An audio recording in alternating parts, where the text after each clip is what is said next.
This is Manish Verma from Infinity Educations. In the last lecture, we had started actually your chapter number 2 of physics, magnetic effect of electric current. Okay, as you can see, हमने समझा था कि सबसे पहले magnet क्या होता है और उसके बाद में ऑस्टेड एक्सपेरिमेंट को समझा था कि ऑस्टेड एक्सपेरिमेंट क्या है, what is magnetic field and the magnetic field lines. We had studied the magnetic field lines. What are magnetic field lines?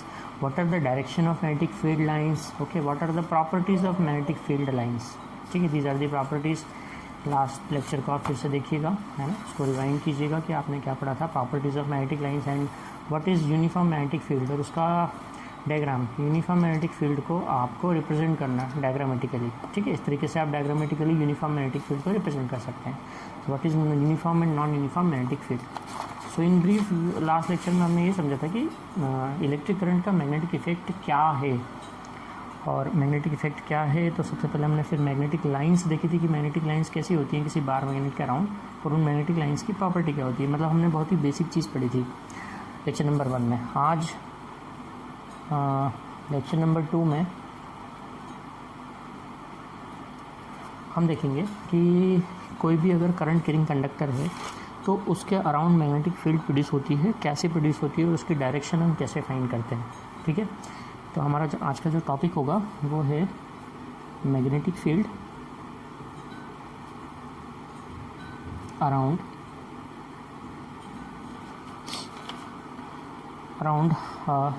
Straight current carrying conductor. आज पहले हम स्ट्रेट करंट कैरिंग कंडक्टर के around magnetic field को समझेंगे.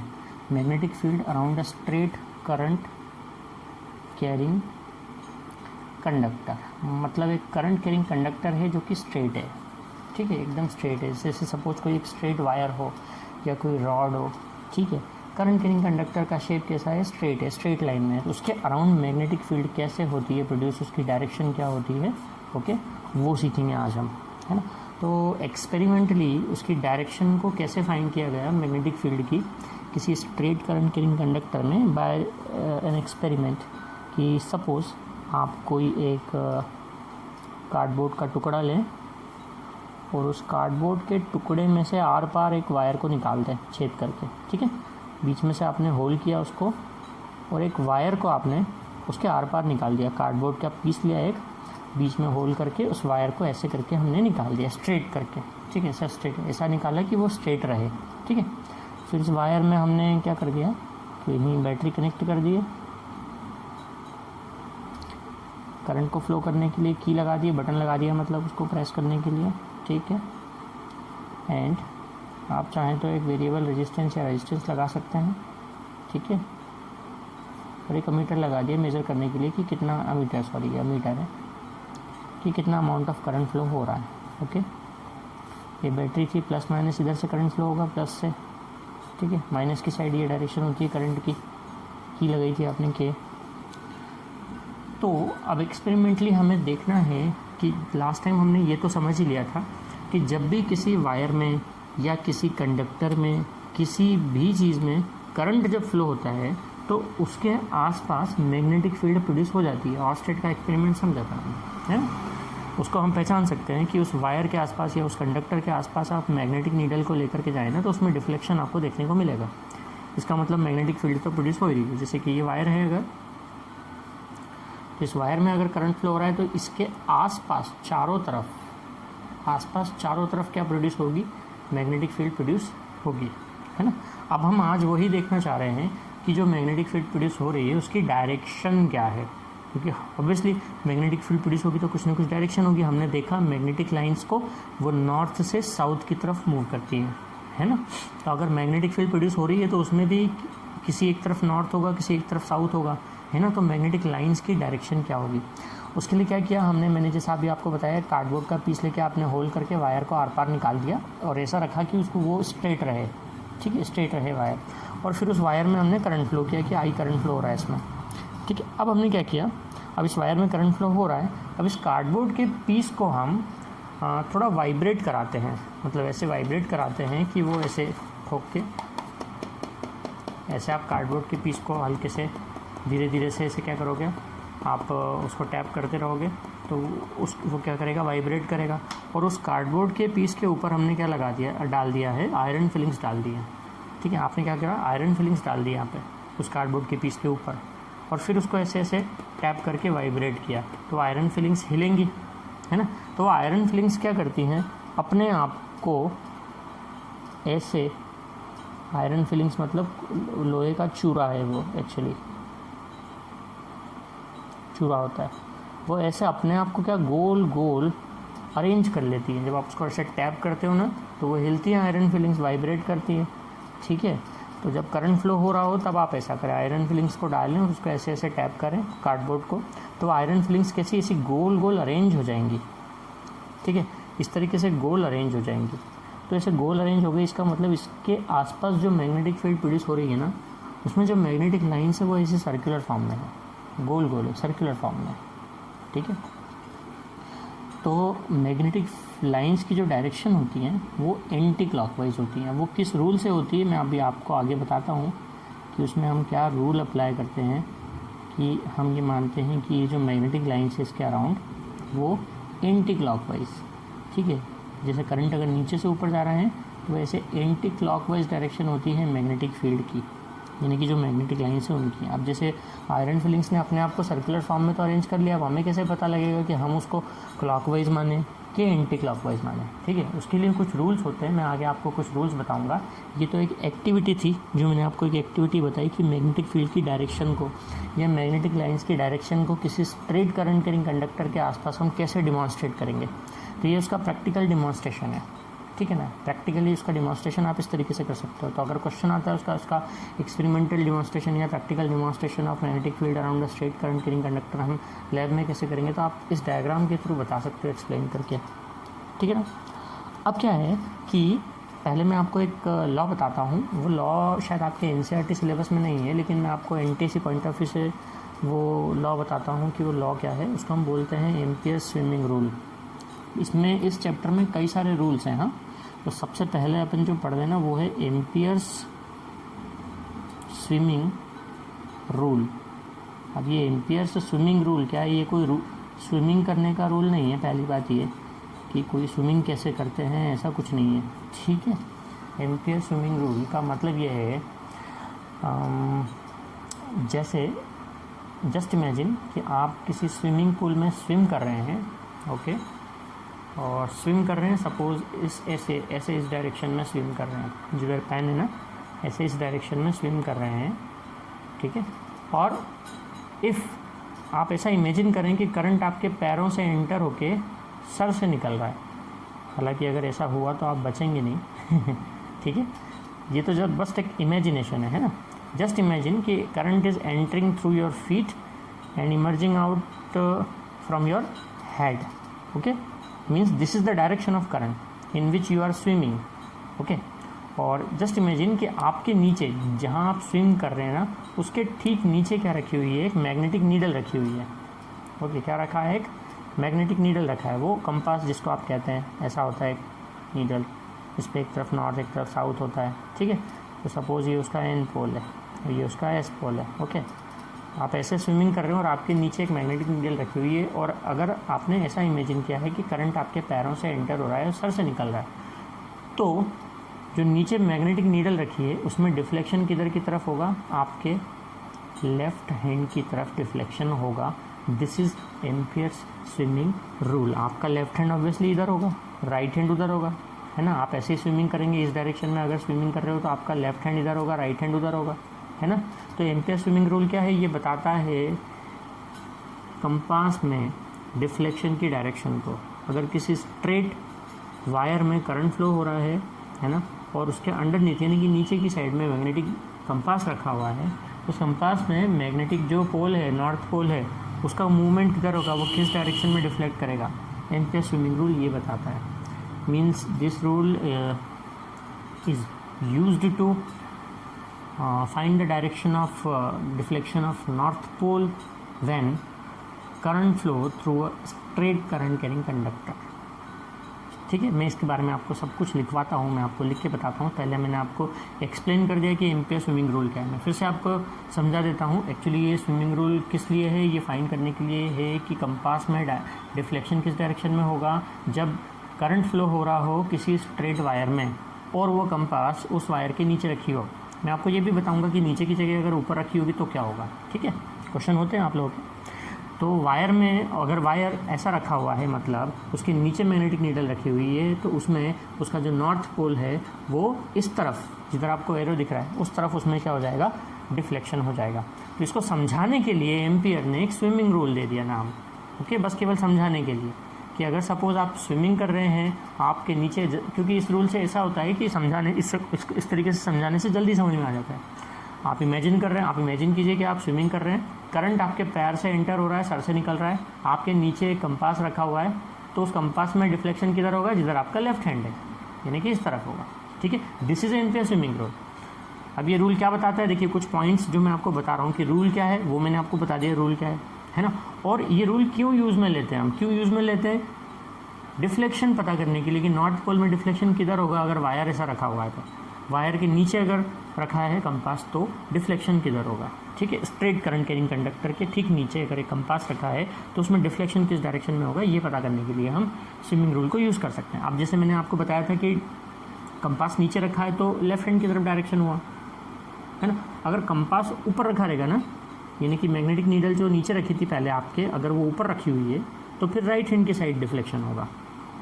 जो north pole है उसमें deflection किधर दिखेगा, राइट हैंड की साइड डिफ्लेक्शन दिखेगा। ठीक है, हम ये सब बात क्यों बोल पाते हैं, एक्सपेरिमेंट्स के थ्रू बोल पाते हैं। ठीक है ना, एक्सपेरिमेंटली प्रूवन चीज़ें हैं कि जब ऐसा किया गया तो आपको डिफ्लेक्शन किधर दिखा। ओके, जब आप मैग्नेटिक नीडल को ऊपर रख दोगे तो उसमें राइट हैंड की तरफ डिफ्लेक्शन दिखेगा नॉर्थ पोल में, नीचे रखोगे तो नॉर्थ पोल में लेफ्ट हैंड की तरफ डिफ्लेक्शन दिखेगा। ठीक है, इसी से तो पता चलता है कि एक स्ट्रेट करंट कैरिंग वायर के अराउंड जो मैग्नेटिक लाइंस होती है ना, वो ऐसे गोल गोल होती हैं, सर्कुलर होती हैं। ठीक है, कैसी होती हैं, सर्कुलर होती हैं, क्योंकि नीचे था तो लेफ्ट हैंड की तरफ डायरेक्शन हुई नॉर्थ पोल की, ऊपर गया तो राइट हैंड की तरफ हो गई। मतलब ऐसे है, सर्कुलर फॉर्म में है मैग्नेटिक लाइंस इस करंट कैरिंग कंडक्टर के आसपास। तो जो ऊपर प्रैक्टिकल डिमॉन्स्ट्रेशन आपको दिख रहा है ना कि ऐसे गोल गोल अरेंज हो जाती है आयरन फिलिंग्स, यानी कि मैग्नेटिक फील्ड इसके आसपास ऐसी सर्कुलर फॉर्म में है, मैग्नेटिक लाइंस इसके आसपास, स्ट्रेट करंट कैरिंग कंडक्टर के आसपास। तो प्रैक्टिकली आप इस एक्सपेरिमेंट से, ये जो एम्पियर स्विमिंग रूल है, इससे बता सकते हो कि ये स्ट्रेट करंट कैरिंग वायर है, इसमें करंट फ्लो हो रहा है, इसके नीचे कंपास रखी तो डिफ्लेक्शन इधर हुआ लेफ्ट हैंड की तरफ, ऊपर कंपास रखी तो राइट हैंड की तरफ डिफ्लेक्शन हुआ। मतलब ये होगी डायरेक्शन, ठीक है ना, किसकी, ऊपर से नीचे की तरफ ऐसी, ये होगी डायरेक्शन यूँ, किसकी, मैग्नेटिक फील्ड की, यानी मैग्नेटिक लाइन्स ऐसी होंगी उसके आसपास, करंट कैरिंग कंडक्टर के आसपास। क्योंकि मैग्नेटिक लाइन्स हमें दिखती तो है नहीं, हम केवल एक्सपेरिमेंट के थ्रू ही पता लगा सकते हैं। समझ में आया आपको कि स्विमिंग रूल क्या है। ठीक है, बार बार सुनिएगा इसको, भले बहुत ही आसान है, बहुत ही सिंपल सा है स्विमिंग रूल। ठीक है, ये स्विमिंग रूल को हम लिख लेते हैं कि क्या है। मैंने आपको बताया था कि दो चीज़ें याद रखनी कि ये क्यों यूज़ होता है और ये रूल क्या है। ठीक है, हर रूल को हम इस चैप्टर में, मैंने कहा बहुत सारे रूल्स हैं, हर रूल के लिए दो चीज़ें याद रखनी है आपको कि वो रूल क्या है और दूसरा कि क्यों यूज़ में आता है। ठीक है, पहले मैं ये लिख देता हूँ कि ये रूल क्यों यूज़ में आता है। This rule is used to find the deflection in compass when it is placed near the straight current carrying conductor. Okay, अब इसका रूल क्या है, मतलब रूल क्या है, ये इसका स्टेटमेंट क्या है वो हम लिखते हैं। ठीक है, इसके लिए हम ऐसा लेते हैं, if we imagine that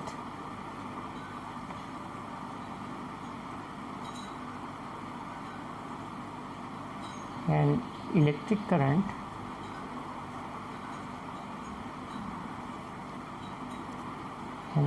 current is entering through the feet of a swimmer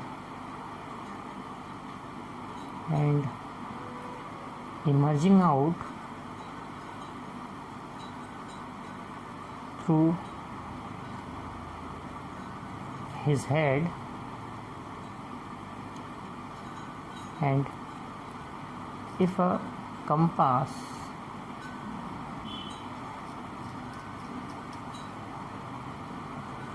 placed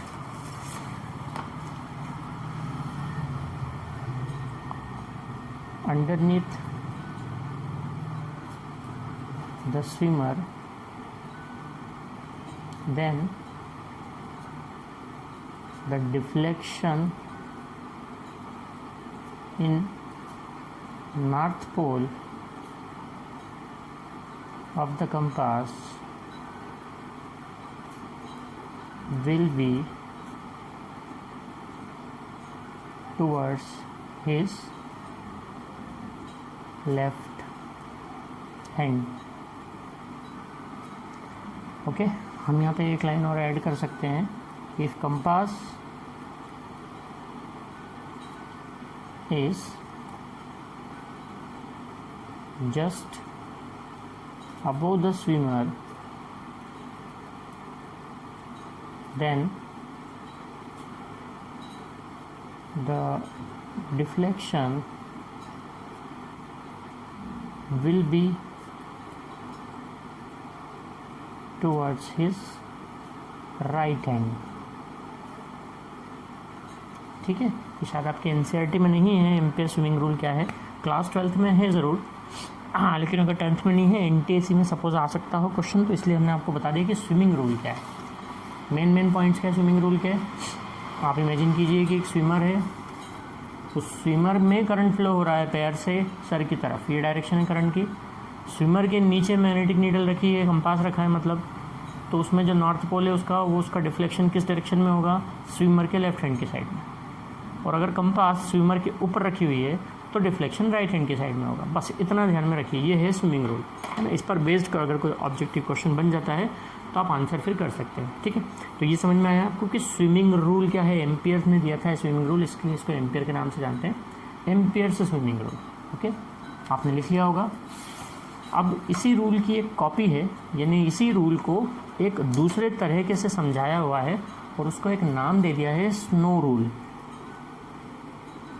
snow rule, ठीक है. ये रूल भी इसी काम में आता है जो एम्पेयर स्विमिंग रूल यूज़ में आता है डिफ्लेक्शन पता करने के लिए मैग्नेटिक नीडल का. ठीक है, बस मैंने क्या कहा कि ये रूल कॉपी है एम्पेयर स्विमिंग रूल की. मतलब बात एक ही है, बस केवल बताने का तरीका अलग है ना, समझाने का तरीका अलग है सिर्फ. ठीक है, चीज़ वही है. तो स्नो रूल क्या है. स्नो रूल के अकॉर्डिंगली अगर आप ये इमेजिन करें कि करंट फ्लो हो रहा है किसी कंडक्टर में साउथ से नॉर्थ की तरफ, मतलब किसी कंडक्टर में साउथ की डायरेक्शन से नॉर्थ की डायरेक्शन की तरफ अगर करंट फ्लो हो रहा है, कौन सी, ये अर्थ की जो डायरेक्शन है, साउथ नॉर्थ ईस्ट वेस्ट, अर्थ का जो होता है ना नॉर्थ और वेस्ट ईस्ट साउथ. तो अगर किसी कंडक्टर में साउथ से नॉर्थ की डायरेक्शन में करंट फ्लो हो रहा है तो कंपास में या जो मैग्नेटिक नीडल है, ठीक है, उसमें नॉर्थ पोल में जो डिफ्लेक्शन होगा, ठीक है, वो किस तरफ होगा, वेस्ट की तरफ होगा. ठीक है, बस यही है स्नो रूल. मतलब स्नो रूल के अकॉर्डिंगली हम स्नो रूल लिख लेते हैं. According to this rule, if current flows in the straight conductor from south to north, मतलब अगर कोई कंडक्टर एक ऐसा रखा हुआ है जिसकी डायरेक्शन साउथ से नॉर्थ की तरफ है और उसमें साउथ से नॉर्थ की तरफ करंट फ्लो हो रहा है विथ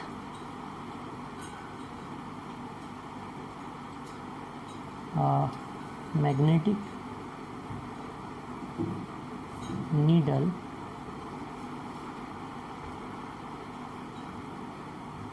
kept underneath, मतलब उसके नीचे वो मैग्नेटिक नीडल रखी हुई है उस कंडक्टर के नीचे, then the north pole of needle will be deflected towards west की डायरेक्शन में डिफ्लेक्शन होगा उसमें, ठीक है ना। मतलब अगर कंडक्टर ये रहा आपका नॉर्थ, ये साउथ, अगर इधर नॉर्थ है इधर साउथ है तो फिर इधर होगा वेस्ट और इधर होगा ईस्ट, है ना। अगर ये नॉर्थ है साउथ है तो फिर इधर ईस्ट होगा और उधर वेस्ट होगा। तो मैग्नेटिक नीडल अगर इसके नीचे रखी हुई है ऐसी, है ना, ऐसी मैग्नेटिक नीडल अगर रखी है उसके नीचे, कंडक्टर के नीचे, कंडक्टर जिसमें करंट फ्लो हो रहा है, इस मैग्नेटिक नीडल में डिफ्लेक्शन किधर होगा, लेफ्ट की तरफ। हमने एम्पियर स्विमिंग रूल में देखा ना, लेफ्ट की तरफ मतलब किधर, वेस्ट की तरफ। तो देखिए बस रूल को बताने का तरीका अलग है। इसमें एग्जांपल कैसा लिया है, ईस्ट वेस्ट नॉर्थ साउथ लेकर लिया हुआ है ना, कि कंडक्टर साउथ से नॉर्थ की डायरेक्शन में रखा हुआ है, उसमें करंट साउथ से नॉर्थ की डायरेक्शन में फ्लो हो रहा है। उस कंडक्टर के नीचे मैग्नेटिक नीडल रखी हुई, तो नीडल में डिफ्लेक्शन किधर होगा, needle will be deflected towards west, west की डायरेक्शन में। मतलब कौन सी है, लेफ्ट हैंड की डायरेक्शन है, अगर आप स्विमर रूल से कंपेयर करें इसको तो, है ना। तो दोनों रूल एक ही हैं, बताते एक ही बात है, बस नाम अलग अलग है, ठीक है। एक्सप्लेनेशन का तरीका अलग अलग है, तो रूल के नाम से अलग अलग दे दिया। Snow rule, ampere swimming rule, दोनों एक दूसरे की क्या है, कॉपी हैं, ठीक। तो ये रूल भी आपको समझ में आ गया होगा कि क्या है, बिल्कुल एम्पियर स्विमिंग रूल ही है एक तरह से, है ना। हमने बताया बस एक्सप्लेनेशन अलग है उसका। चलिए अब आपके एनसीईआरटी का जो रूल है सबसे फर्स्ट, जिसको बोलते हैं राइट हैंड थंब रूल, उसको हम समझते हैं क्या है वो, ठीक है। अभी तक आपने एम्पियर रूल और स्नो रूल पढ़ा जो आपके एनसीईआरटी में नहीं था, लेकिन अब जो आपके एनसीईआरटी में है जिसको बोलते हैं राइट हैंड थंब रूल, हम वो पढ़ते हैं क्या है। इम्पॉर्टेंट भी है ये right hand thumb rule.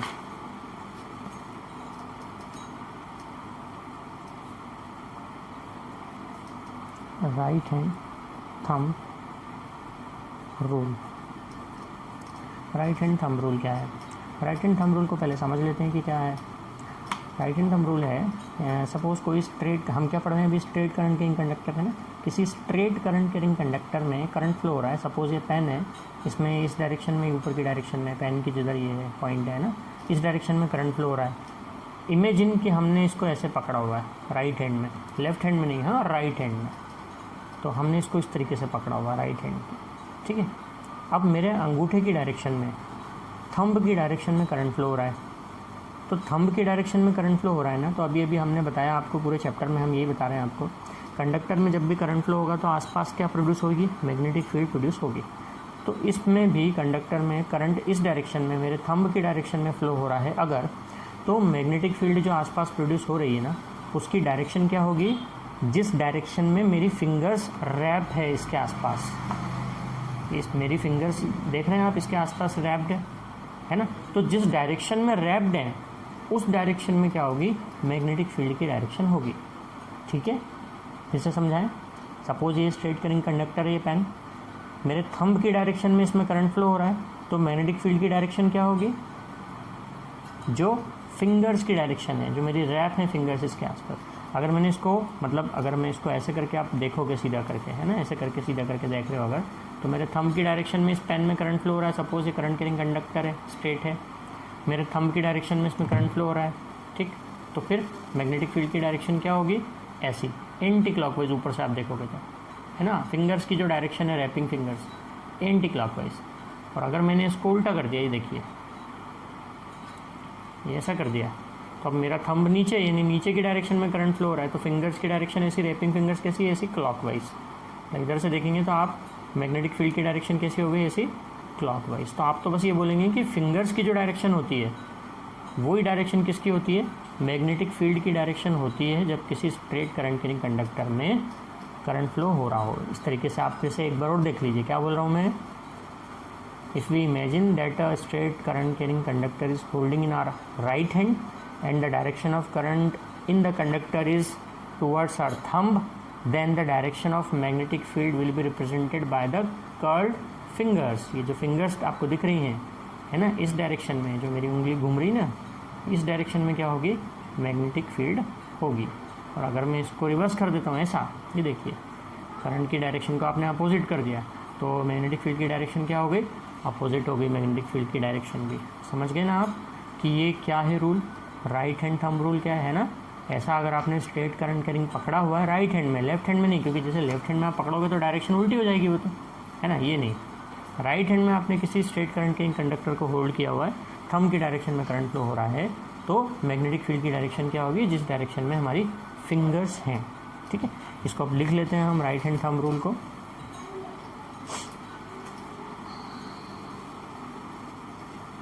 According to this rule,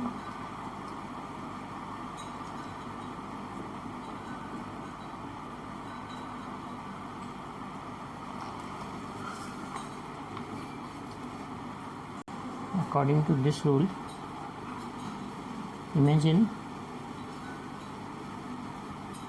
that we are holding a straight current carrying conductor in our right hand such that the thumb represent direction of current, such that the thumb represent the direction of current, then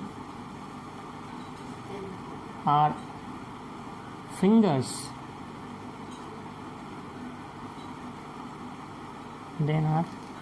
हम इसको ऐसा लिखें तो ज़्यादा अच्छा रहेगा, then are curled fingers, इन्हें घूमिए, curled CURLD, curled fingers will represent the direction of magnetic field. Curled fingers will represent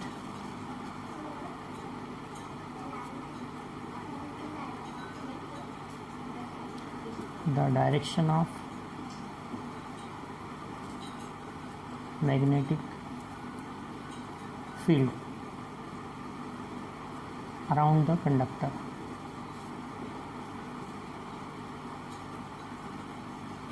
समझ में आ गया आपको अच्छे से कि राइट हैंड थंब रूल क्या है। ठीक है, इंपॉर्टेंट रूल था, 1 मार्क्स में लिखने के लिए आ सकता है। तो रूल किसने दिया था, अब इस रूल का भी एक कॉपी है ठीक है, ये राइट हैंड जो थंब रूल है इसका भी एक कॉपी है। ये रूल एक्चुअली दिया था मैक्सवेल ने, और वो जो कॉपी रूल है वो क्या है मैं आपको अलग से बता देता हूँ। वो जो कॉपी रूल है उसका नाम है Maxwell's cork screw rule, Maxwell's cork screw rule, Maxwell's cork screw rule. अब मैक्सवेल कॉर्क स्क्रू रूल क्या है, बहुत ही सिंपल सा है, मैं आपको इसे प्रैक्टिकल करके बताता हूँ। सपोज ये रहा, ये देखिए, ये रेगुलेटर मैंने निकाल लिया पंखे का, ठीक है, इसमें स्क्रू दिख रहा है आपको। अब ये एक स्क्रू ड्राइवर है, टेस्टर है, वैसे तो स्क्रू ड्राइवर है सपोज। अब जब आप स्क्रू ड्राइवर को ऐसे करके क्लॉकवाइज घुमाते हो, है ना, जब आप स्क्रू ड्राइवर को क्लॉकवाइज घुमाते हो तो इसके अंदर जो स्क्रू आपको दिख रहा है वो किधर जाएगा, अंदर की साइड जाएगा ना। जब आप स्क्रू को ऐसे घुमाओगे, क्लॉकवाइज डायरेक्शन में घुमाओगे स्क्रू ड्राइवर को, तो स्क्रू अंदर की तरफ जाएगा, और जब आप इसको एंटी क्लॉकवाइज डायरेक्शन में घुमाओगे तो बाहर की तरफ आएगा ना। ठीक है, जब आप इसको एंटी क्लॉकवाइज घुमाओगे तो बाहर आएगा, और क्लॉकवाइज घुमाओगे तो अंदर जाएगा स्क्रू, जो आपको पीछे स्क्रू दिख रहा है ये। ठीक है ना, ये स्क्रू जो दिख रहा है, अब ये सभी को पता होगी ये चीज़ तो, कि क्लॉकवाइज घुमाने से स्क्रू अंदर जाता है, एंटी क्लॉकवाइज घुमाने से स्क्रू बाहर आता है। अब स्क्रू रूल जो है वो बिल्कुल यही है कि अगर आप ऐसा इमेजिन करें कि कंडक्टर में, जैसे ये जो मैंने आपको बताया राइट हैंड थंब रूल है ना, अब इसको हम इससे कंपेयर करते हैं, स्क्रू रूल से कंपेयर करते हैं। तो अभी देखिए, ये मैग्नेटिक लाइंस थी, ये इधर से आप देखने से डायरेक्शन कैसी दिख रही है, इधर से देखने से क्लॉकवाइज, है ना। मतलब जब स्क्रू को आप क्लॉकवाइज घुमाते हैं तो अंदर की तरफ जाता है, तो ये किसकी डायरेक्शन होगी, करंट की डायरेक्शन होगी। जिधर मेरा थंब है वो किसकी डायरेक्शन होगी, करंट की डायरेक्शन होगी। और अगर मैं इसको एंटी क्लॉकवाइज कर दूंगा, आप ये देखिए ऐसा, अब मैग्नेटिक फील्ड की डायरेक्शन कैसी है, एंटी क्लॉकवाइज, यूँ घूम रही है मेरी फिंगर्स। तो ये जो थंब है इधर की तरफ बाहर की तरफ आ गया, करंट की डायरेक्शन क्या हो गई बाहर की तरफ, यानी स्क्रू बाहर आता है। जब आप एंटी क्लॉकवाइज घुमाते हैं तो स्क्रू बाहर आता है, जब आप क्लॉकवाइज घुमाते हैं तो स्क्रू अंदर जाता है। इसी की हेल्प से आप डायरेक्शन समझ सकते हैं मैग्नेटिक फील्ड की, कि अगर डायरेक्शन मैग्नेटिक फील्ड की क्लॉकवाइज है तो करंट की डायरेक्शन क्या होगी, अंदर की तरफ होगी। और अगर मैग्नेटिक फील्ड की डायरेक्शन एंटी क्लॉकवाइज है तो करंट की डायरेक्शन क्या होगी, बाहर की तरफ होगी। समझ में आया ना आपको? ये मैग्नेटिक फील्ड की डायरेक्शन एंटी क्लॉकवाइज है तो करंट की डायरेक्शन बाहर की तरफ है, मैग्नेटिक फील्ड की डायरेक्शन क्लॉकवाइज है तो करंट की डायरेक्शन अंदर की तरफ है। This is Maxwell's cork screw rule. ठीक है, इसको भी हम लिख लेते हैं लैंग्वेज में कि if we imagine that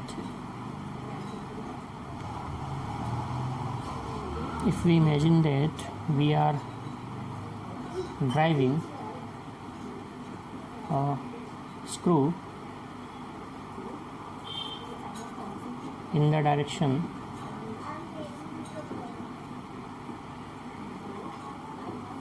of current, then the